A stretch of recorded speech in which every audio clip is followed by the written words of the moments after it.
మొన్న జరిగినటువంటి పరిస్థితి గమనించినప్పుడు గవర్నర్ గారు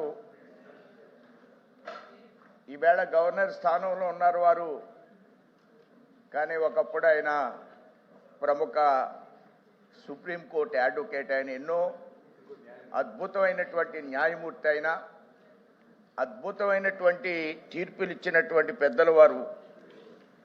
అలాంటి వ్యక్తి యొక్క ఉపన్యాస సందర్భంలో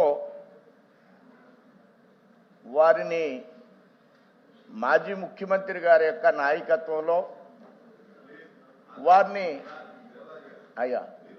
ప్రసంగం మీద మెరిట్స్ అండ్ డిమెరిట్స్ మాట్లాడండి సార్. ముందునే అడ్డగుంటుకుంటే ఎలాగ సార్? మీరు అరగంట వింటున్నారు అక్కడ, నేను మాట్లాడుతుంటే ముందు వెంటనే అడ్డపెట్టేస్తే ఎలా సార్? అంటే ఇంకేమి సభలో జరిగిన విషయాన్ని కూడా సభలో జరిగిన విషయాన్ని కూడా మీరు ప్రస్తావించొద్దంటే ఇంకేమిటి అధ్యక్ష? ఇప్పుడు అక్కడ అరగంట విన్నారు, 3 నిమిషాలు అన్నారు, నేను ఇంకా మొదలు పెట్టుకుంటాను. ఉండకూడదు అధ్యక్ష, మీరు ఆ చైర్ లో ఉన్నారు, మమ్మల్ని మన్నించాలి అధ్యక్ష. కాదు, మీరు మొదలు పెట్టండి. నేను మొదలు పెడుతుంటే మరి మీరు మధ్యలో మొదలు పెట్టుకోకుండా సభలో ఇంకేమీ అనకూడదు అధ్యక్ష. అంతసేపు నేను మాట్లాడుతుంది, నా మాట వినండి అధ్యక్ష. మీరే వినకపోతే ఇంకెవరు వింటారు అధ్యక్ష? Continue please please. బాబు ఆగయ్యా. వారు వచ్చారు, కాగితాలు చింపి అంత ప్రముఖుడి మీద విసిరేసి వెళ్ళిపోయారు. ఇక్కడికి వచ్చారు, వీరు చక్కగా సభ నిర్వర్తిస్తున్నారు, వారు కూడా ఉంటే అంటే దానికోసమే వచ్చారా అనే భావన కలగడం, దాని మీద మాట్లాడడం సభ్యుడిగా నా బాధ్యతగా భావించి నేను ఈ విషయాన్ని మీ ముందు వచ్చడం కోసం ప్రయత్నం చేస్తున్నాను అధ్యక్ష. గవర్నర్ గారి ప్రసంగం అంటే దాన్ని అనేక రకాలుగా ఇది ఒక మల్టీ డైమెన్షనల్ ప్రసంగంగా నేను భావిస్తున్నాను అధ్యక్ష. నేను సభలో అనేక సందర్భాల్లో గమనిస్తున్నాను. మల్టీ డైమెన్షనల్ అని నేను ఎందుకు చెప్పానంటే, ఒక 3 అంశాల మీదే మనం ప్రధానంగా వచ్చిన మొట్టమొదటిసారి 4,000 రూపాయలు ఇచ్చారు. మీరు 3,000 ఇవ్వడానికి మీకు 5 ఏళ్ళు పట్టింది. అప్పుడు బొత్స సత్యనారాయణ గారు లేచి మేమేమన్నామంటే ప్రతి నెల 3,000 అని అనలేదు, 3,000 అని అనలేదు, 2,250, 2,200, 500 అలాగన్నాం అని అన్నారు. ఇప్పుడు 4,000 చేసినటువంటి పెన్షన్ని ఇంకా కావాలి అధ్యక్ష. బీహార్లో పేద రాష్ట్రమైనటువంటి బీహార్లో వినండి ప్లీజ్, వినాలి మీరు.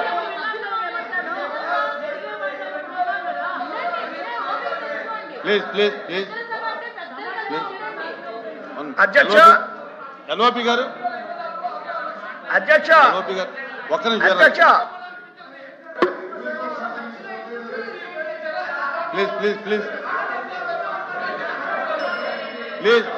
గారు. అధ్యక్ష, సభ్యుని కూర్చోమరండి. సభ్యుని కూర్చుంటే మాట్లాడతా. దయచేసి సభ్యుని కూర్చొని మాట్లాడతాను. ఎల్ఓపి గారు మాట్లాడిన అధ్యక్ష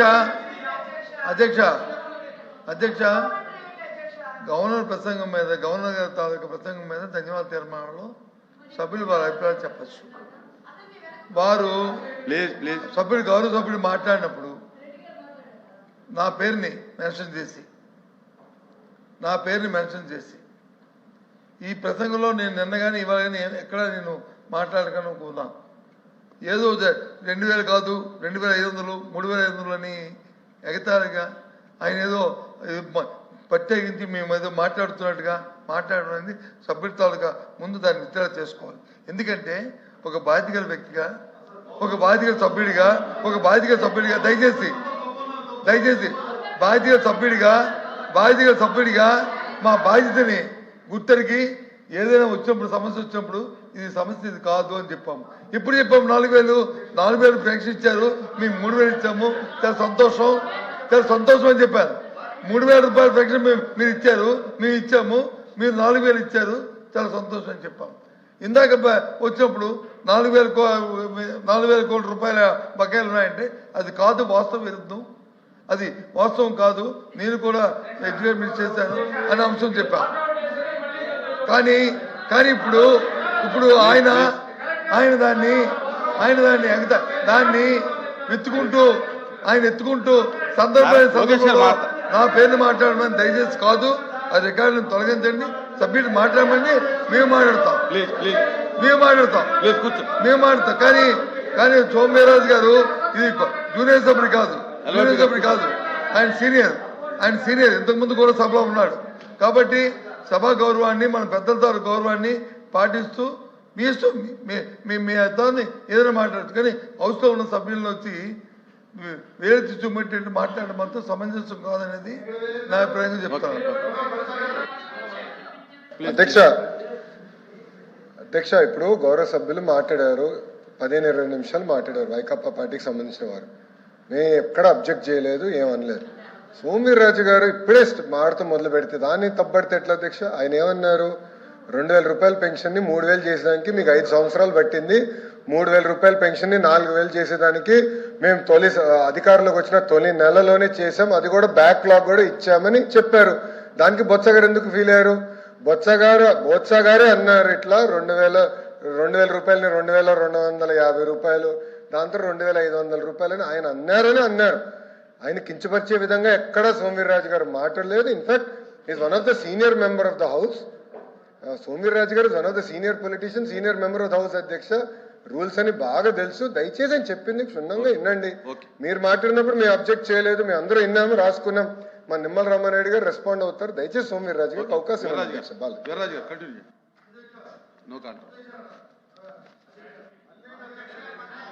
అది కరెక్ట్ కాదు. ఎందుకంటే నా పేరు రికార్డులోకి వస్తుంది. అది నేను అన్న మాటలని అవి రికార్డులోకి వస్తాయి.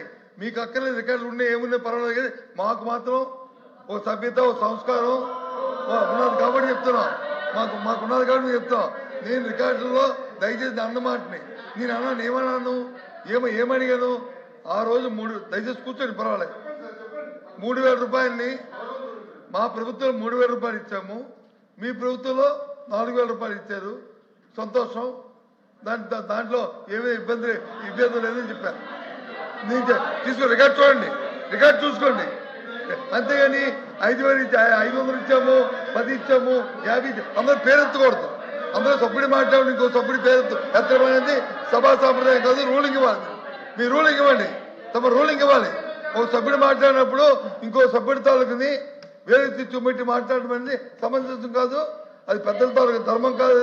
అది చెప్పండి మాట్లాడుకోమని తప్పు కాదు. మేము వచ్చి 50 రూపాయలు ఇచ్చాము, 100 రూపాయలు ఇచ్చాము మాట్లాడు తప్పు కాదు.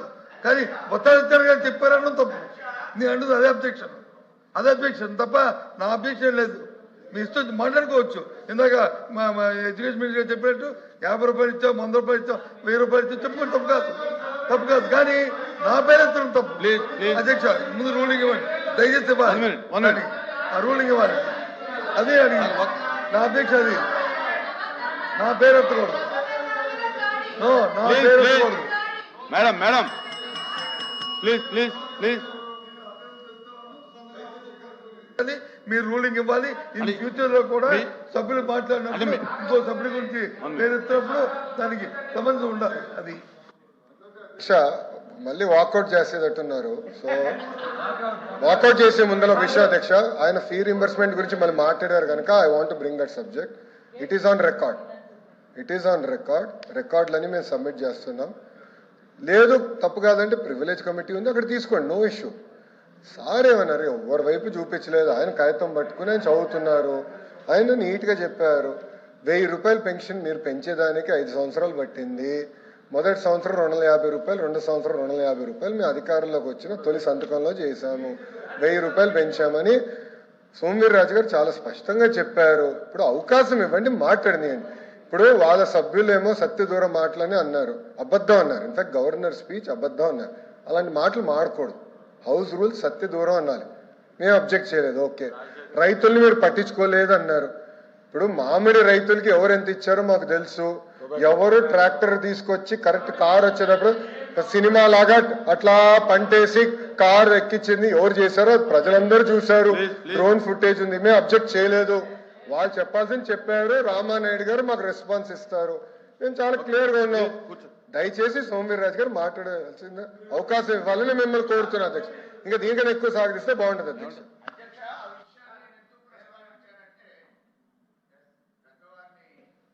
మనసు బాధ పెట్టాలనేటువంటి అభిప్రాయంతో నేను మాట్లాడలేదు. ఎంచేతంటే రాష్ట్రం ఈవేళ ఉన్న పరిస్థితుల్లో గతంలో ఏం జరిగింది, ఇప్పుడు ఏం జరిగింది అనే దాని మీద తప్పకుండా ఈ విషయాన్ని ప్రస్తావించాలి. కాబట్టి నేను వారు సీనియర్ పొలిటీషియను, నేను దాన్ని కాదన్ను. కానీ ఈవేళ ఏ విషయం ఆర్థికంగా సామాన్య మానవులకి సహాయం చేసేటువంటి విషయంలో ఉచిత బస్సు కావచ్చు, అలానే 1500 రూపాయలు ప్రతి మహిళకి అకౌంట్లో వేస్తూ ఉన్నాం, అందరికీ ఇవ్వడం కావచ్చు, రైతుకి ఇచ్చే విషయాలు కావచ్చు, తల్లి ప్రతి పిల్లవాడికి అన్నాను నేను మీ 15,000 ప్రతి విద్యార్థికి. సార్ వీర్రాజు గారు, సార్ నేను మాట్లాడింది విన్నాయండి సార్. నేను ఇప్పటికి 3 నిమిషాలు మాట్లాడలేదు అధ్యక్ష.